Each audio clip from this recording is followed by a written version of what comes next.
নমস্কাৰ ফ্ৰেণ্ডছ, ইয়াত দুটা পাৰ্ট দিয়া আছে x to the power 4 y to the power 4 আৰু x plus y is equal to 1। আকৌ আমাক কৈছে যে x square into y square minus twice xy ৰ ভ্যালু উলিয়াব লাগে। ইয়াৰ বাবে আমি এই পাৰ্টটোক স্কয়াৰ কৰি লম। x plus y is equal to 1 দিয়া আছে। তো এই পাৰ্টটোক যদি আমি স্কয়াৰ কৰি লওঁ x plus y এটুক হোল স্কয়াৰ কৰি লম, বোথ সাইডক স্কয়াৰ কৰি ললো। তো এই সাইডক স্কয়াৰ কৰি ললে এটু x square plus twice xy plus b square means y square আৰু ইয়াত 1 থাকিলে। আমাক কৈছে যে x to the power 4 y to the power 4 কৰিব লাগে। তেতিয়াহলে আমি এই পাৰ্টটোক এনেকুৱাকৈ ৰাখিম x square plus y square টো এই ৰাখিটো ইপিনে ৰাখিম আৰু 1 minus twice xy এই ৰাখিটো আমি লেফট সাইডে লৈ যাম। এতিয়া again আমি এই পাৰ্টটোক আমি স্কয়াৰ কৰি লম।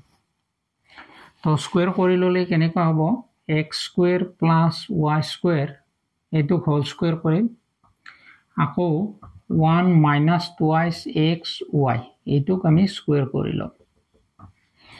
কৰি ললো। এতিয়া এটো a plus b whole square ফৰ্মুলাত পৰিলে, গতিকে আমি লিখিম a square মানে x square whole square plus y square whole square plus twice ab twice a মানে x square b মানে y square। আকৌ ইয়াত a minus b whole square formula আহিব, গতিকে a minus b whole square a square minus twice ab 2 into twice xy b means 1 b square means 2 into xy whole square। এটো a minus a square minus twice ab plus b square formula. তো এইখিনি লিখিলো, এইখিনি ইয়াত পাই যাম x to the power 4 y to the power 4 plus twice x square y square পাই যাম আৰু এইটোত পাম 1 minus 4xy plus 4x square y square পাম। এইখিনি এইটোক স্কয়াৰ কৰিলে 4 হ'ব, এইটোক স্কয়াৰ কৰিলে x square, এইটোক স্কয়াৰ কৰিলে y square হ'ব। এইখিনি পাই গলো। তো এইখিনিৰ পৰা আমি লিখিব পাৰো x to the power 4 y to the power 4 ৰ ভ্যালু দিয়া আছে, আমি পুট কৰিব পাৰো এইখিনি 17 পুট কৰিলো plus twice x square y square is equal to 1 minus 4xy plus 4x square y square লিখিলো। শেষৰ পাৰ্টটো থাকিলে 17 plus twice x square y square, আকৌ ইপিনে আছে এই ৰাখিটো -1 ইপিনে আনিলো, ইয়াত থাকি গল minus 4xy plus 4x square y square থাকিলে। তো আমি কৰিব পাৰো 17 ৰ পৰা 1 মাইনাস কৰিলে 16, এই পাৰ্টটো ইপিনে লৈ গলো। তো minus 4xy minus 2x square y square plus 4x square y square।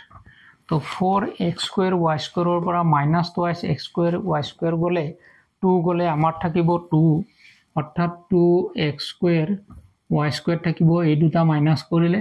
তো ইপিনে থাকিব minus 4xy twice xy। গতিকে আমি কি কৰিব পাৰো 2 টো কমন আনিব পাৰো, কাৰণ x square y square minus 2xy 2 টো এই কাৰণে কমন আনিলো যে ইয়াত দেখিছো x square y square minus twice x। ইয়াত যদি 2 টো কমন আনো আমি x square y square ৰাখিটো পাওঁ আৰু 2xy ৰাখিটো পাওঁ, সেই কাৰণে 2 টো কমন ললো। অৰ্থাৎ এই 2 টো যদি আমি ইপিনে আনো কি হ'ব ডিভাইড হ'ব, 2 টো ডিভাইড কৰিলে x square y square minus 2 into xy থাকিলে, এইটোৰে এইটোক ডিভাইড কৰিলে আমাৰ ৰিজাল্ট ওলাব 8 is equal to x square y square minus twice xy। অৰ্থাৎ ইয়াৰ ভ্যালু হৈ গল 8 x square y square minus twice xy, যেটো ৰাখিৰ মান উলিয়াব দিছিল সেই ৰাখিটোৰ মান হৈ গল 8। তো বন্ধু বান্ধৱীসকল, আজিৰ এই ভিডিওটো আপোনালোকৰ কেনেকুৱা লাগিছে? যদি ভাল লাগিছে এটা লাইক কৰিব, কমেন্ট কৰিব আৰু এনে ধৰণৰ ভিডিওসমূহ আগলৈ পাবৰ বাবে চেনেলটো সাবস্ক্ৰাইব কৰি ৰাখিব।